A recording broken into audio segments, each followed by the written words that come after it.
So the YRDSB Museum and Archives created a Google My Map on the No. 2 Construction Battalion, which was Canada's first and only segregated battalion in the First World War. So we've created this resource so that we can have students explore a digital resource that connects with geography, history, and even literacy to help them better understand the past. So using historical thinking concepts such as the ethical dimensions of history and historical significance, students can really start to build a picture of what it was like for Black Canadians here during the First World War. When we were talking with Kathy about this opportunity with the Google My Map, she said, let's partner, let's start bringing these stories, the research that I know, into life. And so we've been working with Kathy to really research these soldiers, tell these soldiers' stories, and have students find out more about them. It's important for, Canadians and students to know about the contributions of Canadians that volunteered to fight for Canada in all the wars. Even prior to when Canada became a nation, they were patriotic. They wanted to serve. They loved their country. They loved their families. I know for, in the First and Second World War, a lot of these men, they joined to make things better for their families. Students should learn about the history of the battalion and about the apology, because this is Canadian history. The history of Black soldiers, it's been hidden. As a member that's been serving in the Canadian Forces for over 3 decades, when I joined, to see people that looked like me,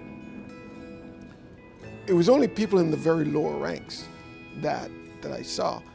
And to hear about men of No. 2, that was unheard of.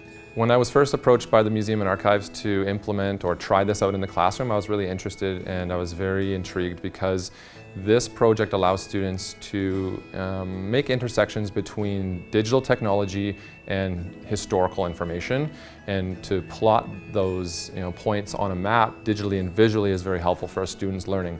And my students are going to put together a website based on what they've researched on their particular soldier, and this is all happening ahead of Remembrance Day so that they can share their findings with their classmates and other students in the school. We were learning about Black soldiers, and the government didn't treat them right, and they said, you can't be in the army. And then a couple years later, they finally said yes, but they put them into labor work. So far we learned on how not all of them were accepted to be in war, even if they voluntarily wanted to be in the war. It was really cool to see a lot of the artifacts and the pictures that they brought in. So at first they weren't allowed to actually join the war, and then 2 years later they were allowed, but they didn't get to fight. They were doing more other jobs. So they were building railroads and carrying cargo and stuff like that.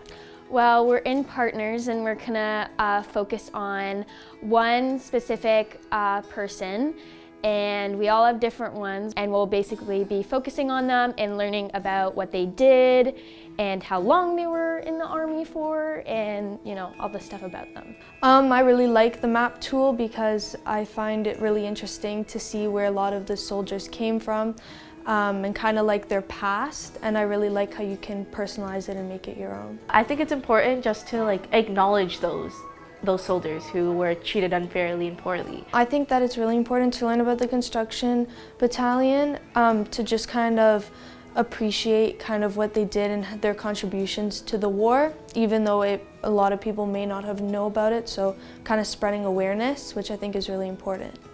It's important that students learn about No. 2 Construction Battalion because it shows, the determination of these soldiers to serve. It shows their patriotism.